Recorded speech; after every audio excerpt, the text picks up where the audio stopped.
começamos, né, falando do barroco mineiro e da influência, né, chinesa, né, na aula passada, de como surpreende, né, e iniciaríamos então falar um pouquinho sobre barroco paulista, né. Num primeiro momento, pessoal, às vezes eu até não gosto muito de deixar o barroco paulista para o final, tal, porque parece assim, a gente vê, né, aquele barroco super suntuoso, com muito ouro, com muita talha, né? E aí chega em São Paulo, choca um pouco a gente vê um barroco que a gente fala tão singelo, tão simples. Mas eu não quero de forma alguma que vocês desvalorizem isso, muito pelo contrário. Por isso que logo que eu falo do barroco paulista, eu gosto de mostrar a igreja de São Miguel Arcanjo, que para mim, em termos de arquitetura religiosa colonial, é uma das coisas mais bonitas que a gente tem, apesar de ser uma das mais simples. Mas porque ela resgata, né, um momento tão específico, tão rico, né, do que é essa questão da arquitetura, do que é a intervenção indígena na pintura e na escultura, né, que ela se torna tão importante quanto igrejas muito mais grandiosas, suntuosas, que nós já conhecemos, tá bem? Então, não se deixem impressionar pela simplicidade, né? Por trás dessa simplicidade tem um valor importante da gente perceber. Bom, então, vamos aqui ao slide, né? Eu vou passar aqui para baixo. A cidade de São Paulo, então, ela é fundada, né, no século XVI, os seus arredores não tiveram o mesmo desenvolvimento que outras regiões da época colonial, principalmente regiões do Nordeste e, mais tarde, século XVIII, Minas Gerais. No século XVII, os paulistas organizaram as bandeiras, que são as expedições, né, aqui do 16 até o 18, primeiro partindo de São Vicente, então, lembrando que nós somos, né, parte dessa história, parte importante dessa história, e lembrando que São Vicente, né, é a capitania, não está falando exatamente da cidade, mas de todo esse conjunto que fazia parte de Santos, as vilas de Santos e São Vicente. Depois, propriamente de São Paulo, para, entre outros fins, localizar metais e pedras preciosas, e seguiam para a região que hoje é Minas Gerais, né, lançando-se as atividades de mineração. Pessoal, eu deixei 2 links aqui para vocês. Um deles é a Biblioteca Virtual do Governo do Estado de São Paulo, que tem um texto sobre fundação de São Paulo, aspectos históricos, inclusive de uma arquitetura colonial paulista. E no Cielo, aqui é um artigo, né, científico que fala um pouco sobre São Paulo, essa São Paulo colonial. Então, se alguém se interessar pelo tema, fica aqui 2 referências para nós. Enquanto esse tempo, né, então, que está se lançando em busca de metais, pedras preciosas, aprisionamento de índios, a gente já tratou disso em outras aulas, né? São Paulo permanece estagnada durante todo o século XVIII e as ordens religiosas apenas ergueram modestas igrejas barrocas. Hoje existem poucas construções barrocas na cidade, né, e aí se destaca o conjunto formado pelo convento de Nossa Senhora da Luz. Esse conjunto da Luz a gente vai ver na sequência, depois de ver a Capela de São Miguel. Aquele grande conjunto, pessoal, onde fica atualmente o mosteiro e o Museu de Arte Sacra, né, de São Paulo, em frente à Pinacoteca do Estado de São Paulo, em frente também o Museu da Língua Portuguesa, né, que estava sendo reinaugurado agora, né, acho que nem chegou. Ele abriu para as primeiras visitas de grupos escolares, mas acho que nem chegaram a acontecer as visitas aí nesse momento, mas é aquele, né, aquilo, ele virou um polo, né, de museus, centros culturais, esse conjunto da Luz está inserido nesse contexto. As esculturas barrocas paulistas são muito simples em razão da pobreza da cidade, quer dizer, você, como é uma cidade que não tem grandes recursos, não atrai grandes artistas. Nenhum artista de renome ia para lá. Por esse motivo, as imagens são, em geral, rústicas, primitivas. Eu não gosto muito desse termo primitivas, acabou ficando aqui, mas elas são simples, né? Elas não têm sofisticação. Muitas vezes o artista não é alguém que passou por um aprendizado artístico tradicional, é alguém que se forma dentro do próprio mosteiro, a partir de muito mais de um amador, no sentido, alguém que ama, né, no sentido da palavra mesmo, do que alguém que tem uma formação para isso. Feitas de barro cozido, que é o material mais barato, mais fácil de você, né, manejar, mais acessível. A pintura barroca de São Paulo apresenta essa mesma simplicidade, ainda que a gente tenha alguns nomes que se destacam, né? E essa é a igreja, né, de São Miguel Arcanjo, que é construída, né, em 1622. Essa, há uma anterior a ela, nesse mesmo local, mas essa de 1622 substituiu a anterior. Ela passa por uma reforma no século XVIII, e ela passou por um restauro que terminou provavelmente aí em 2010, se eu não me engano foi de 2005 a 2010 esse restauro, e até acho que o César fez uma pergunta a respeito de questões de restauro, do que preserva, se houve uma discussão quando a gente falou do Pelourinho, César, não sei se você, o César acho que está na sala, não? Eu não... Eu tô. Obrigada, César. Quando você me fez aquela pergunta, quando a gente falou da Ordem Terceira de São Francisco, né, quando se tirou o que havia sido colocado sobre, né, a fachada do barroco,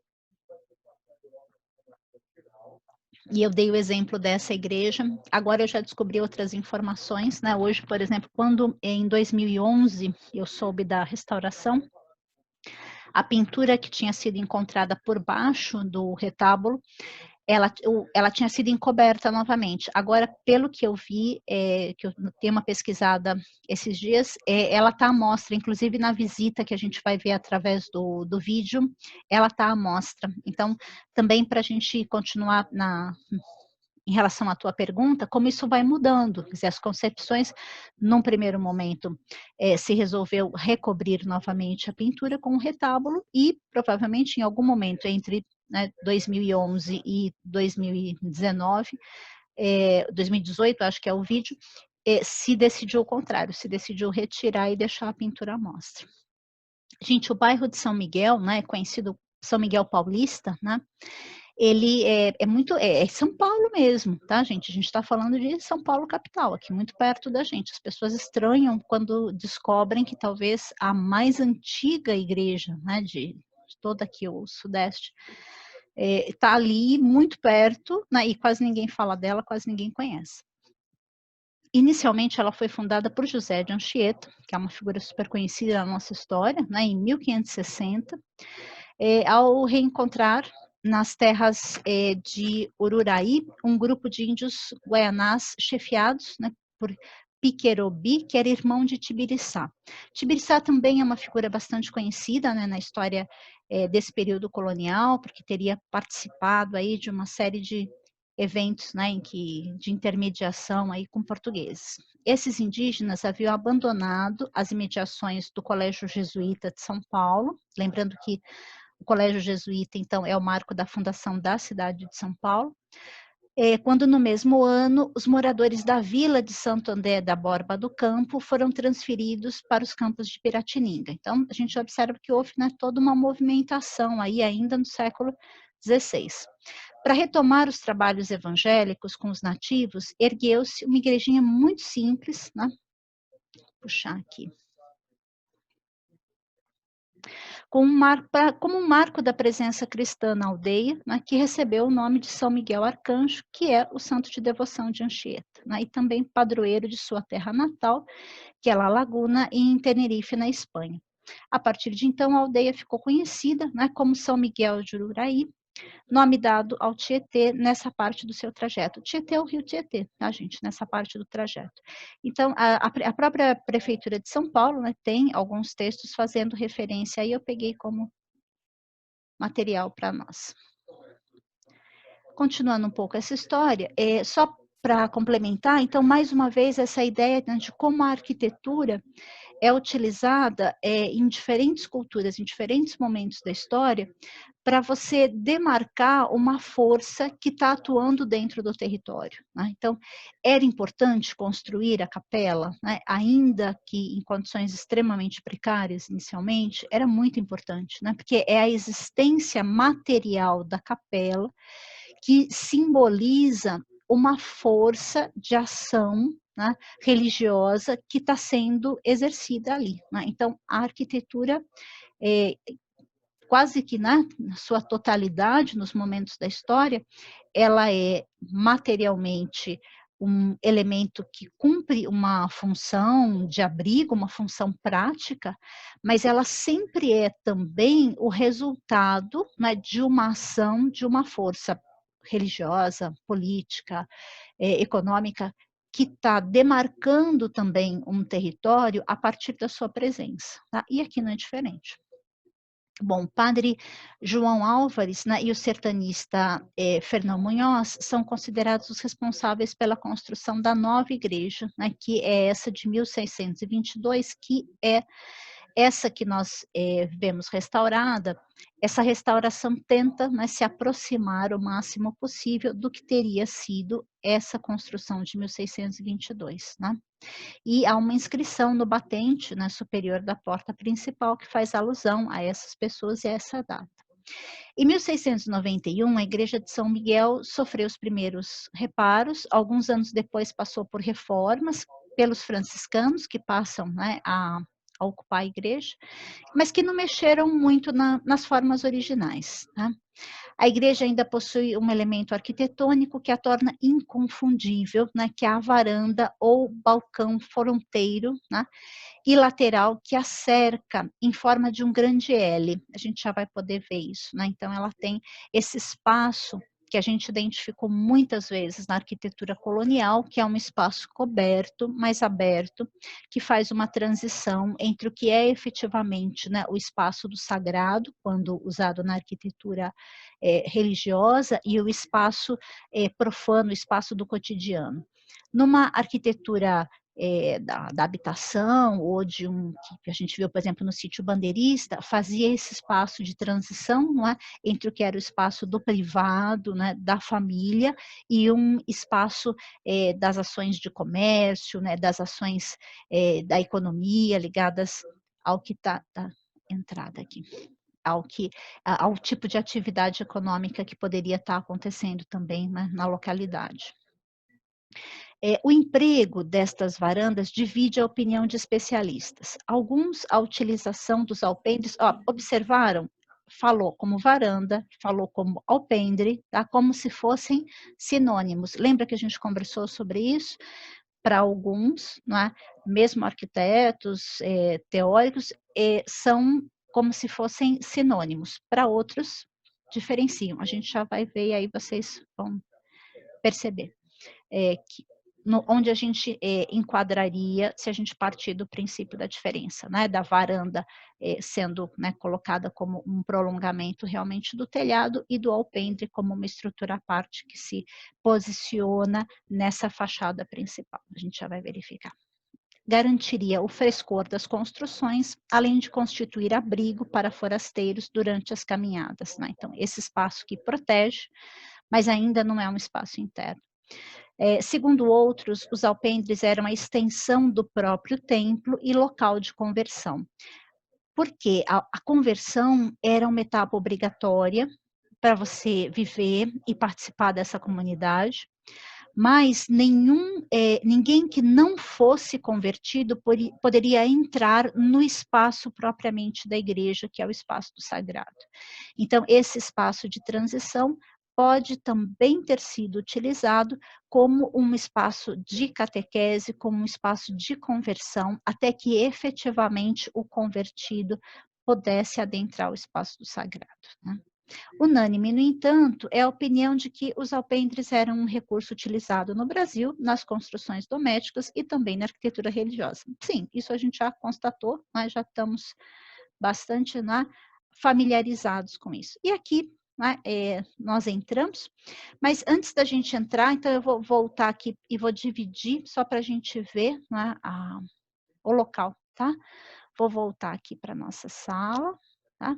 Pessoal, vou dividir novamente agora com o Google Maps para vocês verem o local onde ele tá, onde ela está implantada. Pode ser aqui, e aí eu pego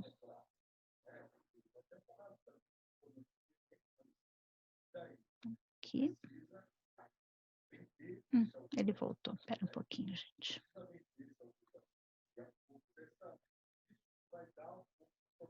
Deixa eu subir. Eu preciso que ele suba aqui. Aqui, ó, tá?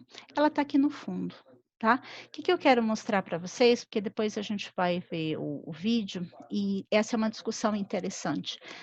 Claro que num grau, vocês vão falar: "Professora, maluca de fazer uma comparação como essa", mas, o que pode significar a revitalização de um patrimônio histórico, da importância, né, que tem, a igreja de São Miguel, para um local que é um local muito simples, tá. Eu vou girar aqui no entorno, o bairro não é um bairro que tenha uma importância, né, para a cidade de São Paulo é um bairro bastante periférico, é um bairro que não é tido como um bairro, bonito, não tem nada de especial, de particular, não é, a gente percebe, assim, é um lugar quase que de passagem, né, e aí aqui tá, eu vou tentar chegar um pouco mais perto, ah lá, agora vocês vão ver, de lado vai formar a imagem. E aí pessoal, varanda ou alpendre?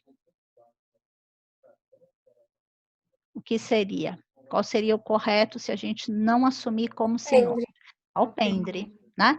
E ó, como não está em balanço, né, ainda a gente poderia dizer que é o alpendre, né, falso, porque ele tem, né, olha, os elementos de sustentação, né, a gente tem aqui a estrutura e os elementos de sustentação, né, mas é o que a gente sempre conversa, vai depender muito do autor que a gente pegar.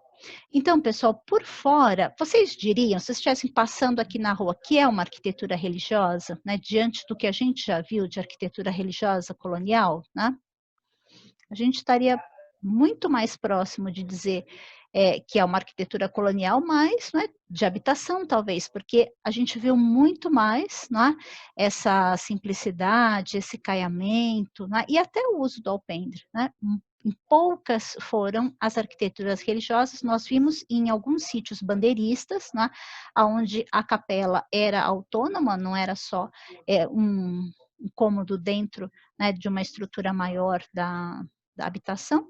E aqui, então, à primeira vista, a gente, né, passaria quase que por uma habitação e não por uma construção religiosa. Infelizmente, ele não me permite chegar mais perto, ele permite só, o Google Maps só tem esse giro, ele até vai para o outro lado, mas não permite sair muito daqui, então eu queria só mostrar o local para vocês, vou voltar para a nossa sala, tá? Para voltar novamente, pessoal, para o PowerPoint, porque aí a gente entra aqui através das imagens primeiro, tá?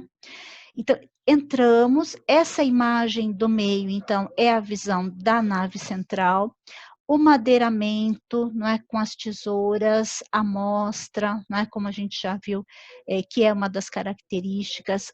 O a estrutura, né, seria a estrutura de esquife, né, que se fosse feita a cobertura ou em madeira ou com algum tipo de trançado, o formato final é o formato de esquife.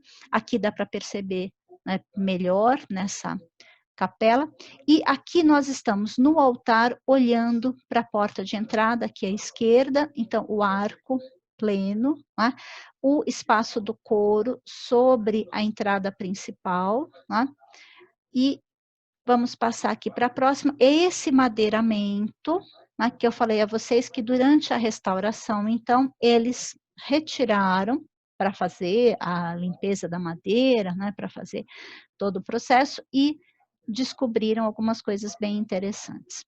Pessoal, isso aqui que vocês estão vendo é a divisão, eu vou voltar aqui na imagem, aqui ó, estão vendo que tem essa estrutura aqui que divide, né, o espaço do altar do espaço da nave, né? E, desculpem aqui. E aí, olha, tem essa figura, né, é um espaço todo trabalhado em madeira, que é uma figura absolutamente extraordinária. Eu vou colocar aqui de lado para vocês verem melhor. Por que que ela é tão extraordinária? Porque é a representação de uma figura indígena, tá? A gente tem muito poucas na história, dessa produção colonial de esculturas ou mesmo de pinturas, há muito pouca coisa que a gente reconheça como uma influência direta da presença indígena, né? E aqui a gente tem essa figura, olha, os braços foram transformados um pouco na voluta, mas olha a saia de penas, né, fazendo. Então, é uma figura muito singela, mas muito importante para nós, porque nesse momento, quem trabalha, né, quem está auxiliando em todo o processo de construção, são os próprios indígenas que compõem esse aldeamento. Né? E a gente percebe como aqueles que, de alguma maneira, ainda que estejam sendo catequizados e passando por um processo de aculturamento, isto é, de esquecer a sua cultura original e passar a compor parte, né, de uma outra cultura, ainda assim há uma permanência. Né? É muito bonito da gente ver como essa permanência se materializa, por exemplo, numa figura como essa. Pessoal, em termos de arquitetura, é arquitetura de taipa, é taipa de pilão, tá? Uma taipa de pilão muitíssimo bem realizada. E aí, quando a gente vai aqui, nesse próximo slide, tá? A gente vai ver a pintura que foi encontrada na parte de baixo, tá? Então, aqui a gente tem, né, o retábulo de madeira, e aqui foi, quando foi retirado um desses retábulos de madeira, essa pintura sobreviveu por baixo, tá?